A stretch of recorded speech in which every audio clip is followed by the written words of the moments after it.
दोस्तों नमस्कार, ये है मार्गदर्शन फॉर सिविल सर्विसेज। मैं अनुराग चौधरी। दोस्तों आज की वीडियो में प्रस्तुत है विश्व के भूगोल के अंतर्गत विश्व की मृदाएं। इसमें हम मृदा निर्माण को प्रभावित करने वाले प्रमुख कारक, मृदा के प्रमुख स्तर और मृदा के प्रकार यानी वर्गीकरण के बारे में जानेंगे। ये वीडियो भूगोल विषय से आयोजित की जाने वाली विभिन्न परीक्षाओं के साथ विभिन्न प्रतियोगी परीक्षाओं के सामान्य ज्ञान और सामान्य अध्ययन मुख्य परीक्षा के विश्व के भूगोल खंड के लिए भी बहुत ही उपयोगी है। तो आइए शुरू करते हैं विश्व की मृदाओं के बारे में।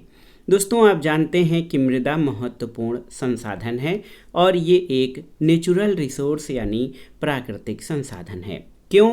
क्योंकि इसके द्वारा कृषि का उत्पादन किया जाता है, प्राकृतिक वनस्पतियों को इससे हमें प्राप्ति होती है और इसके लिए मृदा की आवश्यकता होती है। इसलिए मृदा को प्राकृतिक संसाधन या नेचुरल रिसोर्स कहा जाता है।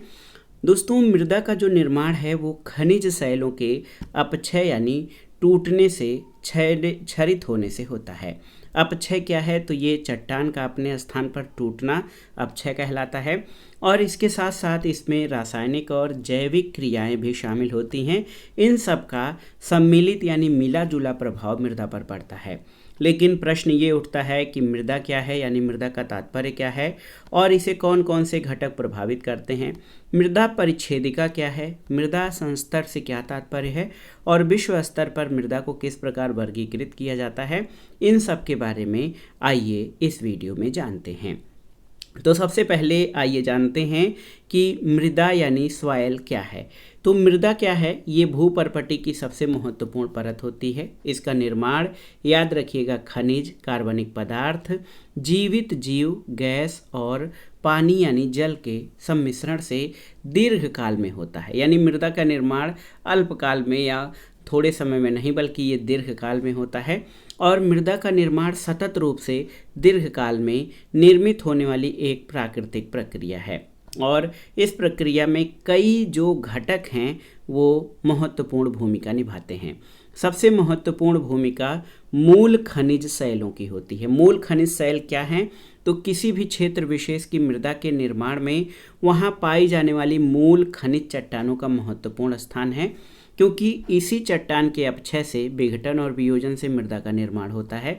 यानी किसी स्थान पर जिस प्रकार की चट्टान पाई जाती हैं उसी के अनुरूप वहाँ पर मृदा का निर्माण होता है। यानी जो मृदा होती है वो मुख्य रूप से अपने मूल खनिज शैलों से निर्मित होती है।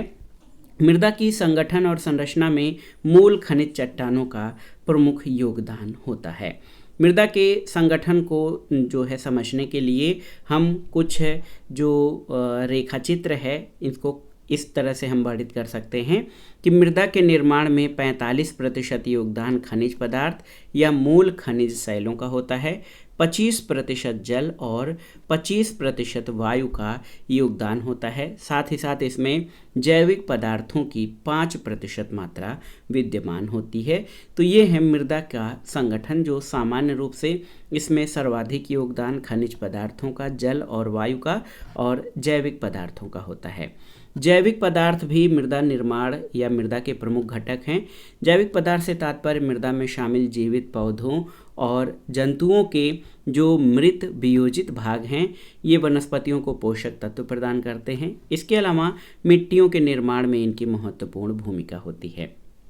तो जैविक पदार्थ जो होते हैं इनका सूक्ष्म वियोजक जीवों के द्वारा लगातार विघटन भी होता रहता है और ये प्रक्रिया भी मृदा निर्माण में महत्वपूर्ण होती है। मृदा में निवास करने वाले जीवों को मृदावासी जीव या इडेफंस कहा जाता है।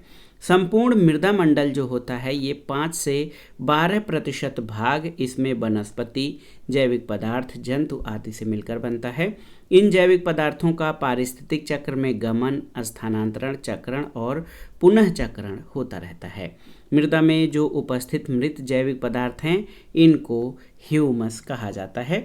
तो याद रखिएगा जो मृदा है उसमें मूल खनिज शैलों के साथ जैविक पदार्थों का महत्वपूर्ण योगदान होता है और जैविक पदार्थों के अलावा जो मृत जैविक पदार्थों का अंश पाया जाता है वो ह्यूमस कहा जाता है।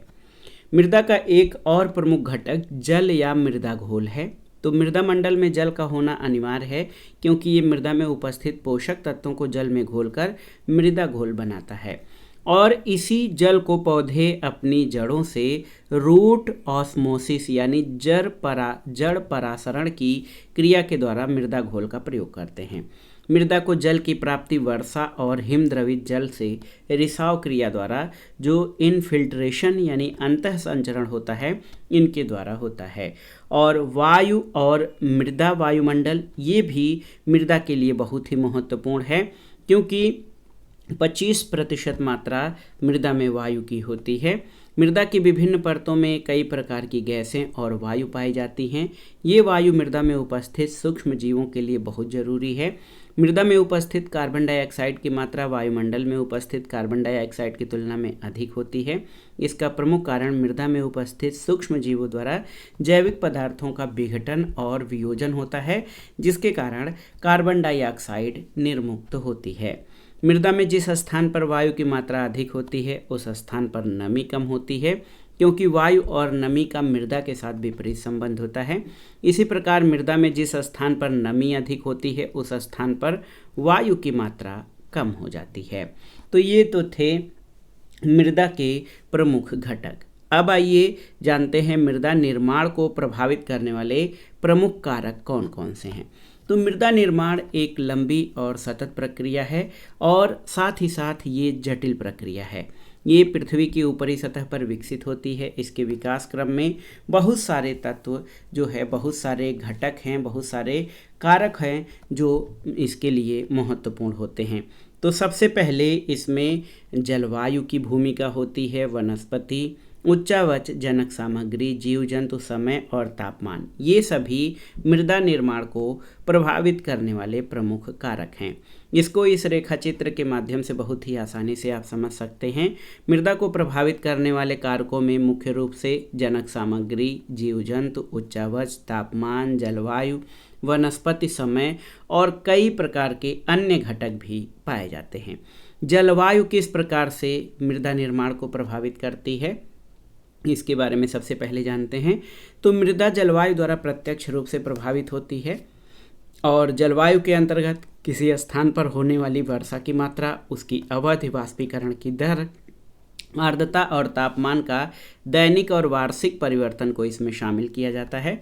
जलवायु के कारण ही शुष्क प्रदेश यानी रेगिस्तान और शीत प्रदेश यानी टैगा की मृदाओं में भिन्नता पाई जाती है। तो ये जलवायु जो है किस तरह से मृदा निर्माण को प्रभावित करता है, ये महत्वपूर्ण है, क्योंकि जहाँ पर जिस तरह की जलवायु पाई जाती है उसी के अनुरूप वहाँ मृदा होती है। वनस्पति भी मृदा निर्माण में महत्वपूर्ण भूमिका निभाते हैं। मृदा के निर्माण में उस स्थान की वनस्पतियों की भूमिका बहुत ही अधिक होती है। वनस्पतियां ऊपरी सतह पर चट्टानों के अपक्षय में महत्वपूर्ण भूमिका निभाती हैं। साथ ही साथ जब वनस्पतियां सड़ती गलती हैं तो ह्यूमस का निर्माण होता है और ह्यूमस आप जानते हैं कि मृत जो है जीवों के अंश होते हैं, ये मृदा की उर्वरा शक्ति बढ़ाने में सहायक होते हैं। उच्चावच, तो उच्चावच भी मृदा निर्माण में सहायक है। मृदा के निर्माण में रिलीफ यानी उच्चावच की महत्वपूर्ण भूमिका होती है। अपवाह और मृदा कटाव में उच्चावच सहायक होते हैं। इससे पृथ्वी पर पड़ने वाले सूर्य के प्रकाश और वायु की मात्रा प्रभावित होती है। साथ ही साथ जनक सामग्री, आप जान लीजिए जनक सामग्री जिसको हम मूल शैलें कहते हैं, तो जनक सामग्री के अंतर्गत मृदा निर्माण को प्रभावित करने वाले कारकों में जनक सामग्री या मूल खनिज शैलें आती हैं। इन मूल खनिज शैलों के विघटन और वियोजन से मृदा का निर्माण होता है, इसलिए ये कारक भी मृदा को प्रभावित करता है। साथ ही साथ जीव जंतु, आप जान लीजिए कि कई प्रकार के जीव जंतु जैसे सूक्ष्म जीव, विघटक जीव ये पाए जाते हैं, ये भी मृदा निर्माण में सहायक हैं। आप उदाहरण के तौर पे समझ सकते हैं कि केचुआ या अर्थवर्म है, ये जीव मृदा में ह्यूमस बढ़ाने में सहायक होता है और मृदा की गुणवत्ता को बढ़ाता है, इसीलिए केचुआ को किसानों का मित्र भी कहा जाता है। मृदा में उपस्थित जीव जंतुओं की सहायता से वायुमंडल में जो नाइट्रोजन है उसको मृदा में जोड़ने में सहायता मिलती है। इससे उर्वरता बढ़ती है, पौधों की वृद्धि बढ़ती है। इसके अलावा मृदा की आर्द्रता ग्रहण करने की क्षमता में जो वृद्धि होती है वो जीव जंतुओं की आवश्यकता इसके लिए होती है। मृदा निर्माण का एक अन्य आवश्यक तत्व तो समय है, क्योंकि मृदा का जो निर्माण है वो अल्पकालिक नहीं बल्कि दीर्घकालिक प्रक्रिया है और मृदा निर्माण की प्रक्रिया धीमी यानी मंद गति से लंबे समय में संपन्न होती है। इसलिए मृदा के निर्माण उसे प्रभावित करने वाले कारकों में समय का महत्वपूर्ण स्थान है।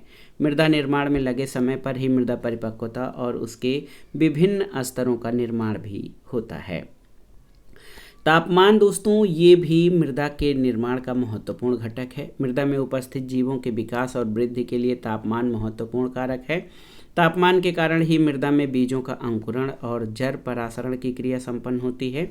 जिन स्थानों पर मृदा का तापमान 10 डिग्री सेंटीग्रेड या इससे कम होता है उस स्थान पर जैविक पदार्थों के वियोजन की दर कम हो जाती है और मृदा में ह्यूमस की मात्रा में कमी आती है। लेकिन जहाँ पर तापमान 10 डिग्री सेंटीग्रेड या इससे अधिक होता है वहाँ पर ह्यूमस की मात्रा में वृद्धि होती है और मृदा में ह्यूमस की वृद्धि होती है और उसके जैविक या गुणवत्ता में भी जो है वृद्धि होती है। अब मृदा निर्माण को प्रभावित करने वाले कारकों के बाद आइए देखते हैं मृदा संस्तर यानी सॉइल हॉरिजॉन्स।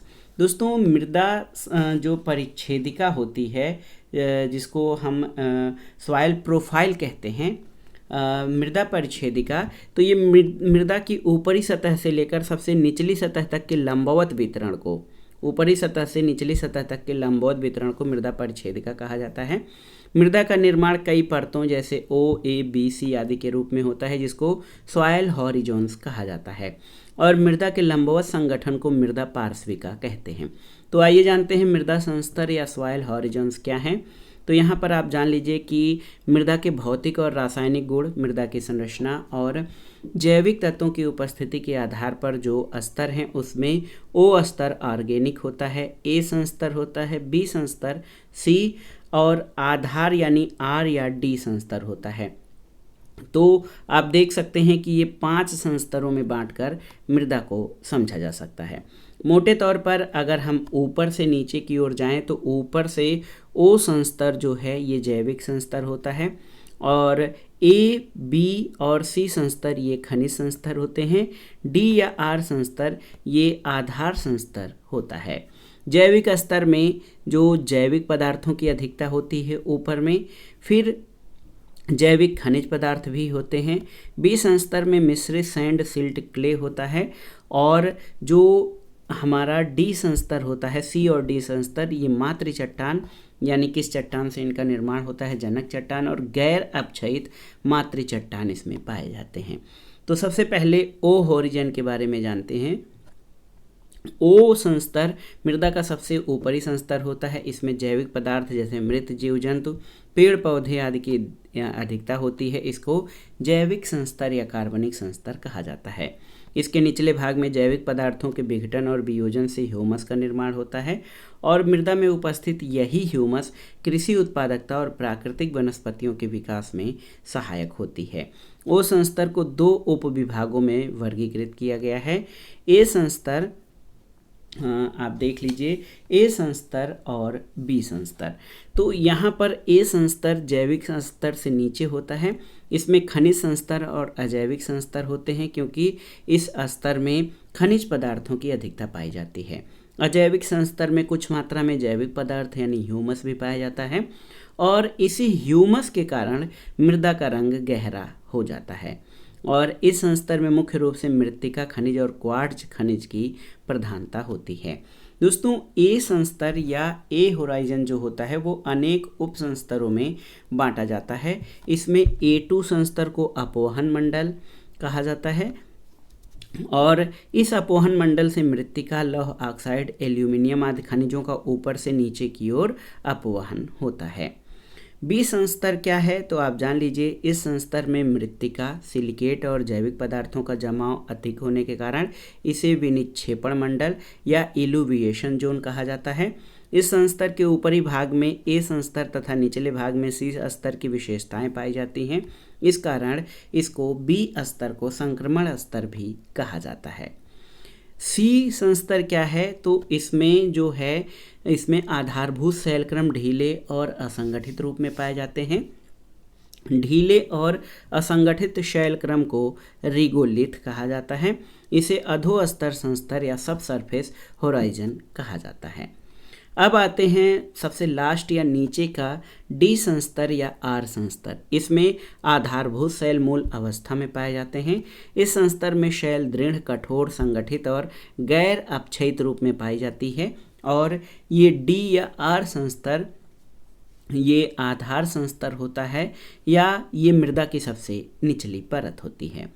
आदर्श मृदा परिच्छेदिका की प्रमुख विशेषताएं कौन सी हैं? तो एक आदर्श मृदा परिच्छेदिका में ऊपर से नीचे जाने पर ह्यूमस की मात्रा में कमी होती है, जैविक पदार्थ भी कम होते हैं। एक आदर्श मृदा परिच्छेदिका में ऊपर से नीचे जाने पर वायु की मात्रा में कमी आती है। परिच्छेदिका में ऊपर से नीचे जाने पर खनिजों की संख्या में वृद्धि होती है। इसके साथ मृदा में नमी की मात्रा में भी परिवर्तन होता है। लास्ट में आइए मृदा वर्गीकरण के बारे में जान लेते हैं, सॉइल क्लासिफिकेशन। तो मृदा निर्माण में सहायक प्रमुख कारकों और उसे प्रभावित करने वाले प्रमुख कारकों के आधार पर संपूर्ण विश्व की मृदा को अनेक भागों में वर्गीकृत किया जाता है।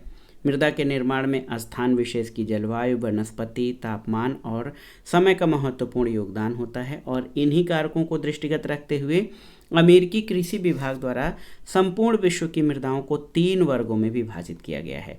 ये 3 वर्ग कौन कौन से हैं? मोटे तौर पर इसमें मंडलीय या प्रादेशिक मृदाएं जोनल सॉइल, अंतःमंडलीय या अंतः प्रादेशिक मृदाएं या इंटर जोनल सॉइल, और आमंडलीय या अप्रादेशिक मृदाएं यानी ए जोनल सॉइल होते हैं।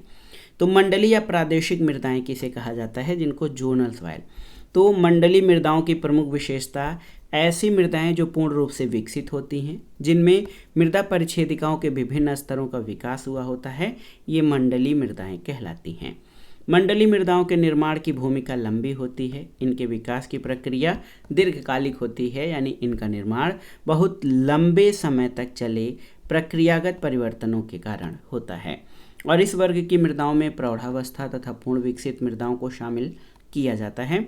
और इस प्रकार की मृदाओं में मानवीय हस्तक्षेप, स्थानीय दशाओं के आधार पर कुछ अंतर भी पाए जाते हैं। मंडलीय मृदा को 6 उपश्रेणियों में 21 मृदा उपवर्गों में विभाजित किया जाता है, जैसे शीत मंडलीय मृदाएं, शुष्क प्रदेशों की मृदाएं, टुंड्रा मृदाएं, रेगिस्तानी मृदाएं आदि।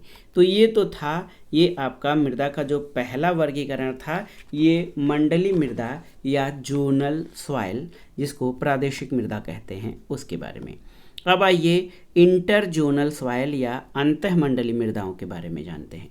तो ऐसी मृदा जिसका विकास दलदली या जल भराव वाले क्षेत्रों में होता है, उसे अंतःमंडलीय मृदा कहते हैं। और इस प्रकार की मृदाओं का निर्माण ऐसे स्थानों पर होता है जहां जल प्रवाह की व्यवस्था उचित नहीं होती है, यानी जल भराव जहां पर होता है, जल भराव होता है, निकास की व्यवस्था नहीं होती है, वहां पर ऐसे जगह पर जो है अंतःमंडलीय मृदाओं का निर्माण होता है। और इस मृदा में कैल्शियम और सोडियम कार्बोनेट की मात्रा अधिक पाई जाती है। इस प्रकार की मृदा को 3 उपश्रेणियों पुनः 12 उपश्रेणियों में विभाजित किया जाता है, जैसे तटीय जल जमाव वाले क्षेत्र की मृदाएं, कैल्शियम युक्त मृदाएं, लवण क्षारीय मृदाएं। ये सभी दोस्तों ये अंतःमंडलीय मृदाओं के या अंतः प्रादेशिक मृदाओं की विशेषताएं हैं। तीसरा वर्गीकरण अमंडलीय या अप्रादेशिक मृदाओं का है। तो इसके अंतर्गत ऐसी मृदाओं को शामिल किया जाता है जिनका पूर्ण रूप से विकास नहीं हुआ हो और मृदा में जो स्तर होते हैं उनका अभाव हो। इस प्रकार की मृदा का विकास जो है तीव्र ढाल यानी ऐसे ढाल वाले जगहों पर होता है, तीव्र ढाल वाले, और कम समय में होता है, यानी एक अल्पकालिक प्रक्रिया का परिणाम होता है। अमंडलीय मृदा के नवीन निक्षेपण के कारण प्रत्येक वर्ष नवीनीकरण होता रहता है। और ये मृदा भी 3 वर्गों में विभाजित की जाती है, जैसे जलोढ़ मृदा या कांप मृदा, रेतीली मृदा और लिथोशाल मृदा। अनेक वैज्ञानिकों ने इस वर्गीकरण में कुछ सीमाओं की तरफ ध्यान आकर्षित किया है, जैसे प्रादेशिक और स्थानीय स्तर पर प्राप्त नवीन वैज्ञानिक सूचनाओं और सर्वेक्षणों का अभाव दिखाई देता है। और ये वर्गीकरण मुख्य रूप से अमेरिकी अनुभवों पर आधारित है, न कि संपूर्ण विश्व के सर्वेक्षण पर, और इसमें क्षेत्रीय विविधता का अभाव पाया जाता है। तो ये तो था मृदा का जो एक मोटा मोटा वर्गीकरण था। 3 प्रकार के वैश्विक वर्गीकरण, मंडलीय या प्रादेशिक मृदा, अंतःमंडलीय या अंतः प्रादेशिक मृदा और अमंडली मृदा का। तो इस वीडियो में हमने बहुत ही महत्वपूर्ण ढंग से मृदा, उसके घटक, संस्तर, परिच्छेदिका और मृदा के प्रकारों के बारे में जाना। तो अगर ये जो टॉपिक आप तैयार कर लेते हैं तो इससे कुछ प्रश्न अगर आएँ, जैसे मृदा किसे कहते हैं, इसके प्रमुख घटक कौन कौन से हैं, इसका उत्तर आप दे लेंगे। मृदा परिच्छेदिका को स्पष्ट करते हुए मृदा के विभिन्न संस्तरों का वर्णन कीजिए, ये भी आप कर लेंगे। मृदा के प्रकार और वर्गीकरण और मृदा निर्माण के प्रमुख घटक, मृदा निर्माण के प्रमुख कारक या मृदा निर्माण को प्रभावित करने वाले प्रमुख कारकों के बारे में जब प्रश्न पूछा जाएगा तो आप इस वीडियो से उसको अच्छे से तैयार कर सकते हैं। तो ये वीडियो आपको कैसा लगा हमें कमेंट बॉक्स में ज़रूर बताइएगा। वीडियो को लाइक करें, शेयर करें और इस चैनल मार्गदर्शन फॉर सिविल सर्विसेज को सब्सक्राइब करें। वीडियो देखने के लिए धन्यवाद दोस्तों, नमस्कार।